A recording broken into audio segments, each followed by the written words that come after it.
Hello friends, हम आप लोगों को UP triple S C PET का पीवाईक्यू कराने जा रहे हैं, जिसमें मेरा टॉपिक है इंडियन हिस्ट्री। इसमें टॉपिक वाइज टॉपिक हम आप लोगों को इसका पीवाईक्यू कराते रहेंगे।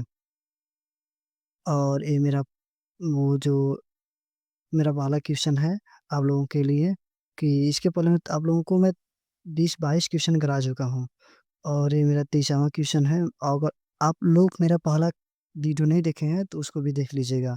उसके बाद भी अब मेरा दूसरा वीडियो है, इसमें 23 क्वेश्चन के आगे जितने भी क्वेश्चन आए हैं इंडियन हिस्ट्री में आप लोगों में पढ़ाऊंगा। पहला मेरा क्वेश्चन है, मौर्यकालीन भारत के बीरबल इंडिका के लेखक थे, इसमें से कौन थे? आप लोग पहले देखेंगे आप लोगों का आंसर कौन सा हो सकता है, तब मैं आप लोगों को बताता हूँ। मौर्यकालीन भारत के बीरबल इंडिका के लेखक, यानी किसके लेखक? इंडिका। इंडिका के लेखक कौन है? लेखक कौन है? इंडिका कौन लिखा है? इसका उत्तर हो जाएगा मेगास्थनीज। मेगास्थनीज ने इंडिका पुस्तक की मतलब रचना किया था, लिखा है। और ये मेरा दूसरा क्वेश्चन है, 24वां क्वेश्चन, नीति सार मतलब राजनीति के तत्व, जिसमें से कौटिल्य के अर्थशास्त्र का प्रारंभिक मूल पाठ शामिल है, निम्नलिखित में से किसके द्वारा लिखा गया है? इसमें पहला ऑप्शन है कामंदक, वीरसेन, विष्णुगुप्त और हरिशर्क। इसमें बताइए आप लोगों का कौन सा उत्तर सही हो सकता है? इसका उत्तर है कामंदक। कामंदक कामंदक है जो अर्थशास्त्र के प्रारंभिक जिस मूल पाठ शामिल हुआ है उसके रचयिता हैं। और ये मेरा 25वां क्वेश्चन है, भारत में स्थित किसी हड़प्पा स्थल में हारका मृदभांड के भंडार शामिल हैं, जो सिंधु घाटी सभ्यता के शुरुआती चरणों से पहले बसावट की विशेषता है। ये मेरा पहला ऑप्शन है राखीगढ़ी, कालीबंगा, रोपर, धौलावीरा। इसमें आप लोग बताएं कौन सा ऑप्शन हो सकता है जो हाकारा मृदभांड के भंडार शामिल हैं सिंधु घाटी सभ्यता में। जिसका आंसर आप लोगों को हो जाएगा राखीगढ़ी। इसका आंसर कौन सा होगा? राखीगढ़ी। राखीगढ़ी भारत के हरियाणा राज्य के हिसार डिस्ट्रिक्ट क्षेत्र में है। और राखीगढ़ी के उत्खनन से प्रारंभिक हड़प्पा की के साक्ष्य मिले हैं, जिसमें से हकारा मिट्टी के बर्तन इस काल के विशिष्ट विशेषताएं हैं। 26वां क्वेश्चन मेरा, माना जाता है कि सिद्धार्थ यानी कि गौतम बुद्ध के अंतिम अनुभूति के लिए बोध गया जाने से पहले 6 साल तक निम्नलिखित में से किस स्थान पर पवित्रता पूर्वक ध्यान किया था?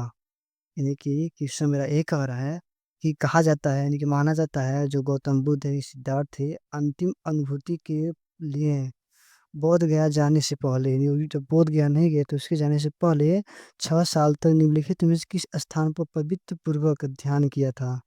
अब लोग बताइए इसमें से कौन सा ऑप्शन हो सकता है? लुम्बिनी, सारनाथ या डुम्बेश्वरी गुफा या कुशीनगर। इसका ऑप्शन नंबर सी, मतलब डुम्बेश्वरी गुफा में ही उसने 6 साल तक एकदम पवित्र पूर्वक ध्यान किए थे महात्मा बुद्ध ने, गौतम बुद्ध ने। गृहत्याग के बाद 6 वर्ष तक बुद्ध द्वारा सत्य की खोज का प्रयास अर्ध पर्यावरण कहलाता है। 35 वर्ष की आयु में वैशाख पूर्णिमा के दिन बोध गया, यानी कि बोध गया मतलब अरुख वेला में गौतम बुद्ध का ज्ञान प्राप्ति हुआ था। इसमें 27वां क्वेश्चन है, निम्नलिखित में से कौन सी हर्षवर्धन की पहली राजधानी थी? देखिए हर्षवर्धन की पहली राजधानी कौन सी थी? हर्षवर्धन की पहली राजधानी कौन सी थी? पाटलिपुत्र थी कि थानेश्वर थी कि वैशाली थी कि मगध थी? ये पेट के 29/10/2023 में तीसरे शिफ्ट में पूछा गया पेपर है। ये बहुत ही इजी पेपर है, मतलब बहुत इजी क्वेश्चन है।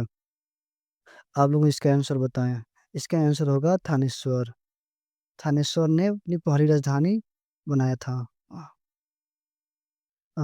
हर्षवर्धन का इनका कार्यकाल था 606 ईस्वी से लेकर 647 ईस्वी तक। थानेश्वर के बाद इसने कन्नौज की अपनी राजधानी बनाया। 606 ईस्वी में हर्ष ने हर्ष संवत की स्थापना किया।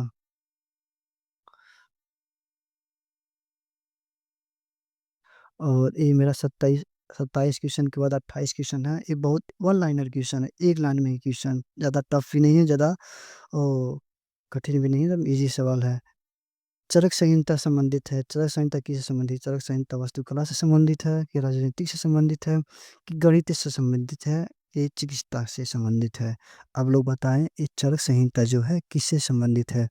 चरक संहिता जो चिकित्सा से संबंधित है। चरक संहिता को आयुर्वेदिक के जनक महर्षि चरक द्वारा लिखा गया है। मतलब चरक जो संहिता है चिकित्सा से संबंधित है। चरक संहिता को आयुर्वेद के जनक महर्षि चरक द्वारा लिखा गया है। ये मेरा 29वां क्वेश्चन है। स्वतंत्र भारत में उत्खनन किया गया पहला हड़प्पा स्थल निम्नलिखित में से कौन सा है? यानी कि स्वतंत्र भारत, स्वतंत्रता से पहले भी खोजा गया, लेकिन स्वतंत्र भारत का पहला जो हड़प्पा स्थल है निम्नलिखित में से कौन सा है? कालीबंगा है, देशपुर है, लोथल है, कि रोपड़ है? आप लोग बताएं इसमें से कौन सा आंसर हो सकता है। और आप लोगों को पता हो तो आप कमेंट में भी लिख सकते हैं। इसका आंसर हो जाएगा उन स्वतंत्र भारत के उत्खनन किया गया पहला हड़प्पा स्थल निम्नलिखित में कौन सा है? इसका आंसर आपको कालीबंगा है, देशपुर है, लोथल है। इसका आंसर आपका हो जाएगा रोपड़। रोपड़ ही है जो स्वतंत्र भारत के बाद जब भारत स्वतंत्र हो गया था, ये पहला ही साइट था जो खोजा गया था, उत्खनन किया गया था। ये मेरा 30वां क्वेश्चन। उसके पहले देखते हैं रोपड़ की खोज 1950 ईस्वी में बीबी लाल ने की थी, तथा 1953 1956 में यशदास शर्मा ने इसका उत्खनन किया था। 1950 में इसका खोज हो चुका था बीबी लाल ने, और 1953 1956 ईस्वी के बीच में यशदास शर्मा ने इसका उत्खनन किया।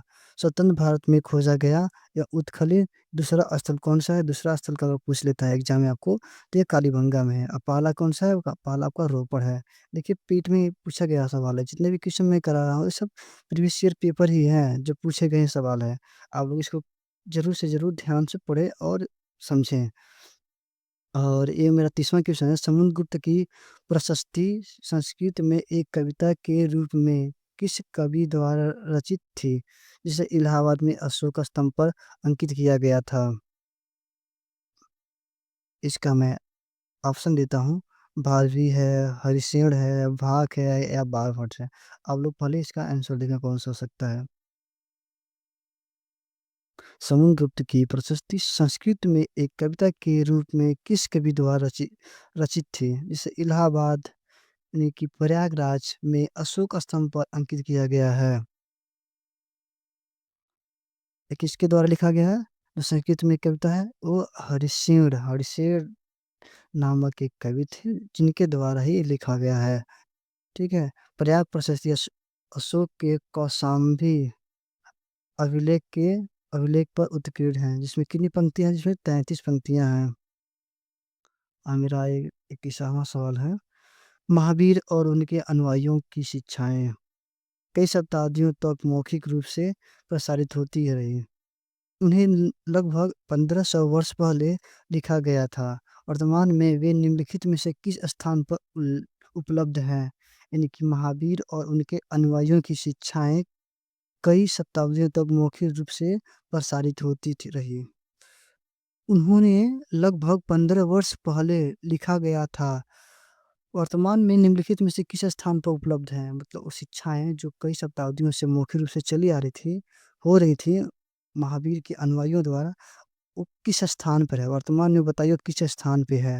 वो पटना और बिहार में है, कि उत्तर प्रदेश के श्रीवस्ती में है, कि गुजरात के बल्लभी में है, कि कर्नाटक के श्रवणबेला में स्थित है? ये इसका आंसर हो जाएगा बल्लभी में, यानी कि गुजरात में स्थित है।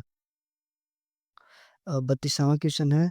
ऋषि मुनि के अनुसार, इसके अनुसार मनु ऋषि मनु के अनुसार पुरानी पवित्र नदियां सरस्वती नदी और हर्षदंती के बीच का भूभाग के नाम से जाना जाता है। इनकी ऋषि मनु के अनुसार इन पुरानी जो पवित्र नदियां हैं सरस्वती नदी और हर्षदंती नदी के बीच का अनुभाग, इनके दोनों बीच के किस नाम से जाना जाता है? इसका क्या नाम दिया जाता है? किस नाम से जाना जाता है? इसका आप लोग आंसर सोच के बताइए। इसका जो आंसर है, जो सरस्वती नदी है, हर्षवंती नदी की जो बीच के भूभाग है, उसको ब्रह्मवर्त के नाम से जाना जाता है। किसके नाम से? ब्रह्मवर्त के नाम से जाना जाना जाता है। इसकी अगर व्याख्या करते हैं, जो शशि सरस्वती नदी और उनकी सहायक नदी हर्षदंती के मध्य का क्षेत्र ब्रह्मदत्त कहा जाता है। मुख्यतः ऋग, वैदिक, आर्य, सप्त सिंधु एवं उसकी सहायक नदियों के क्षेत्रों में निवास करते थे, जिन्हें सप्त संतो प्रदेश कहा जाता था। ये मेरा 33वां क्वेश्चन है, मुगल सम्राट बाबर ने निम्नलिखित में से किस स्थान पर राणा सांगा और उनके सहयोगियों को हराया था? आप लोग बताएं, इसमें से कौन सा ऑप्शन हो सकता है जिसमें जो मुगल सम्राट बाबर ने निम्नलिखित में से किस स्थान पर राणा सांगा, किसको, राणा सांगा और उनके सहयोगियों को हराया था? किसने हराया था? मुगल सम्राट बाबर ने हराया था।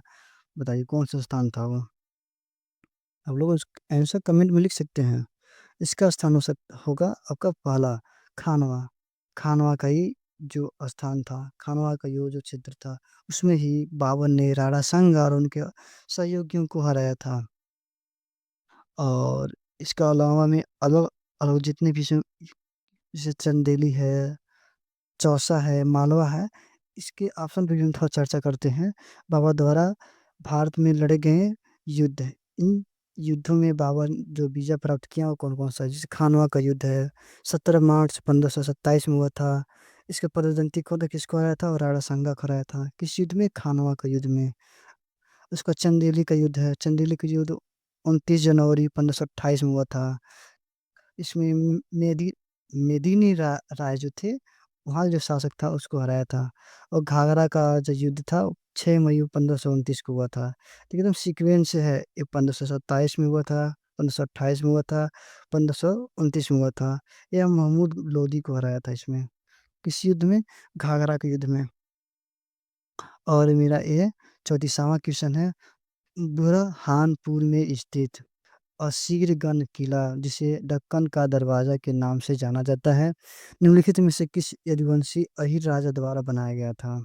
इसका ऑप्शन है शिवदत्त अहीर, ईश्वर सेन अहीर, आशा अहीर या रुद्रसेन अहीर। इसका क्वेश्चन दोबारा पढ़ते हैं।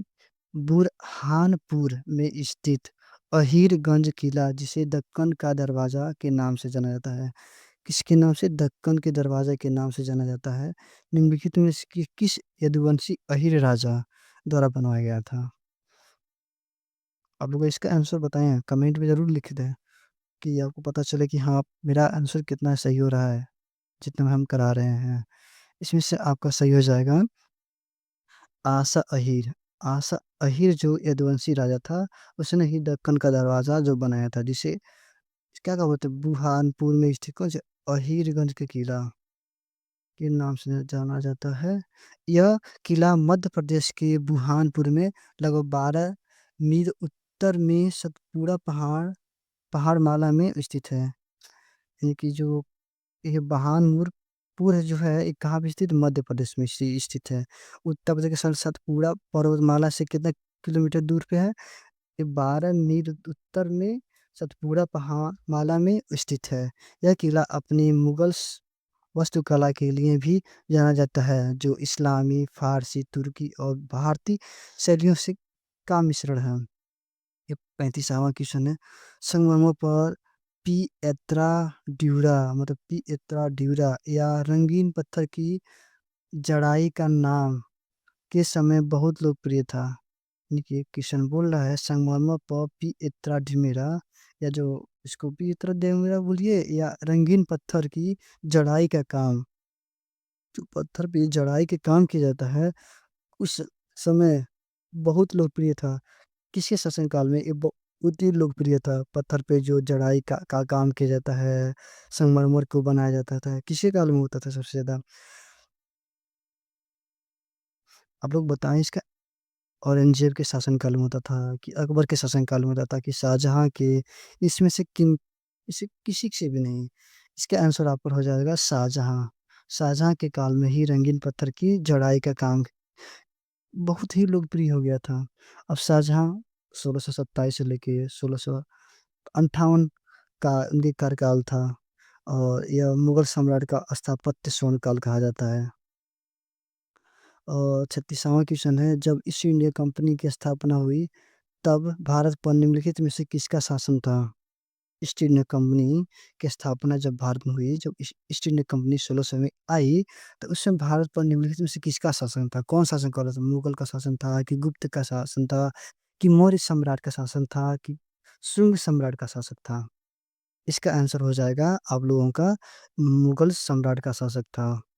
मुगल सम्राट ही उस समय शासक था। ठीक है? जब ईस्ट इंडिया कंपनी की स्थापना हुई। ईस्ट इंडिया कंपनी की स्थापना 1600 ईस्वी में होती है। ठीक है? उस समय भारत का जो मुगल सम्राट था उसका क्या नाम था? उसका नाम अकबर था। अकबर का शासन काल देखेंगे आप लोग तो 1556 से लेके 1605 तक शासन काल था। मुगल सम्राट अकबर के दरबार में आने वाला प्रथम अंग्रेज कौन-सा था? राल्फ फिश था। कौन-सा था? राल्फ फिश था। फिच। 37वां मेरा क्वेश्चन है, दिल्ली सल्तनत के निम्नलिखित राजवंशों में से किसने सबसे अधिक अवधि तक शासन किया? जो दिल्ली सल्तनत था, बहुत लोग शासन किए, ठीक-ठाक ही सल्तनत से क्वेश्चन आता है, बहुत अच्छा ये क्वेश्चन आता है। आप लोगों को ये बताना है, किसने सबसे ज़्यादा समय तक वहाँ शासन किया? कौन से राजवंश से सबसे अधिक शासन किया? आप लोग बताएँ, खिलजी वंश था कि लोदी कि सैमवत कि तुगलक वंश? इसका आप लोगों का आंसर हो जाएगा ऑप्शन हो जाएगा आप लोगों का डी। ऑप्शन मतलब डी मतलब तुगलक वंश। हम उन लोगों का व्याख्या करते हैं जैसे खिलजी वंश, शाहवाद और तुगलक वंश। तो देखते हैं किसकी कितनी वर्ष तक और क्या थी समयावधि थी। जो वंश था 1206 से लेके 1290 तक शासन किया। ठीक है? ये 84 ईस्वी तक शासन किया। ठीक है? और ये मेरा और इसके बाद मेरा को जो खिलजी वंश है, खिलजी वंश 1290 से लेके 1320 तक शासन किया। इसका खिलजी वंश का कुल अवधि है 30 वर्ष तक शासन किया। ठीक है? तुगलक वंश जो है 12 से मतलब 1320 से लेके 1412 तक शासन किया। ये सबसे अधिक वो मतलब टाइम पीरियड तक शासन किया। जो पूरा मिला के 90 टू 92 वर्ष तक शासन किया। ठीक है? संवत वंश 1414 से लेके 1450 ईस्वी तक शासन किया और लोधी वंश 1450 से लेके 1426 ईस्वी तक शासन किया। जो 77 वर्ष शासन किया, संवत 30 और 36 वर्ष शासन किया और तुगलक वंश 92 वर्ष शासन किया, खिलजी वंश 30 वर्ष शासन किया और मुगल वंश कितना 84 वर्ष शासन किया। और दूसरा देखेंगे हम लोग तो इसका दूसरा हो जाएगा 84 वर्ष ही। पहला 92 है, दूसरा 84 है, तीसरा लोधी वंश है। अगर आप लोग को इसका क्रम देखा जाए तो क्रम भी आप लोग देख लीजिए कौन कितने क्रम से हैं। ठीक है? ये वाला 38वां है, जजिया कर फिर से लगाने वाला मुगल सम्राट का नाम लिखिए। जजिया कर किसने लगवाया था? कौन से मुगल शासक था जो जजिया कर लगाया था? इसका आंसर आपको हो जाएगा औरंगजेब। औरंगजेब ही मुगल शासक था जिसने जजिया फिर से लगाने का क्या काम किया था। ठीक है? अगर आप लोगों को मेरा आवाज़ थोड़ा स्लो लगे तो आप लोग 2x पर करके उसको देख सकते हैं। 2x पे, 1.5 पे, जितना हो सके आप उसको देखिए और थोड़ा बहुत हमको सपोर्ट भी कर कीजिएगा कि मैं आपके लिए एक और इसके आगे भी जैसे मैं आप लोगों को इंडियन हिस्ट्री पढ़ा रहा हूँ, इंडियन हिस्ट्री का कुछ टॉपिक पढ़ा रहा हूँ, फिर से पॉलिटी पढ़ाऊँगा, इकोनॉमिक्स पढ़ाऊँगा। जितने भी प्रीवियस ईयर में पीवाईक्यू आए हैं, मैं आप लोगों को कराता रहूँगा। ठीक है? आप लोग इसका जो थ्योरी सवाल है, थ्योरी कहीं से यूट्यूब से कर लीजिए लेकिन पीवाईक्यू के लिए मैं आपको एक-एक पॉइंट खोज के मैं ला रहा हूँ। ठीक है? मेरा स्टार्टिंग में पढ़ा रहा हूँ आप लोगों को। जजिया का धार्मिक कर था। जो गैर मुसलमानों से वसूला जाता था। किससे आप लोगों को पता होना चाहिए गैर मुसलमानों से वसूला जाता था। यह एक क्या धार्मिक कर था। अकबर ने 1564 ईस्वी में इस कर को समाप्त कर दिया था, लेकिन औरंगज़ेब ने 1679 ईस्वी में इसे पुनः लागू कर दिया गया। ये पूछ रहा है दोबारा देखिए क्या लिखा है क्वेश्चन में 38 नंबर में ये फिर से लिखा गया फिर से लगाने वाला मुगल सम्राट शासक कौन था? इसका नाम था तो औरंगज़ेब का था। लेकिन शुरुआत में कौन ख़त्म कर दिया था? अकबर ने इसको ख़त्म कर दिया लेकिन बाद में औरंगज़ेब जब आया तो इसने 1679 ईस्वी में इसको पूरा लागू किया। मुगल काल काल में जजिया कर को अंतिम रूप से उत्तर मुगल सम्राट शासक मोहम्मद शाह रंगीला द्वारा 1720 ईस्वी में हटाया गया था। मतलब इसके बाद अब कोई नहीं था, मोहम्मद शाह रंगीला ने इसको हटा दिया था पूर्ण रूप से। Thank you for watching. Please subscribe my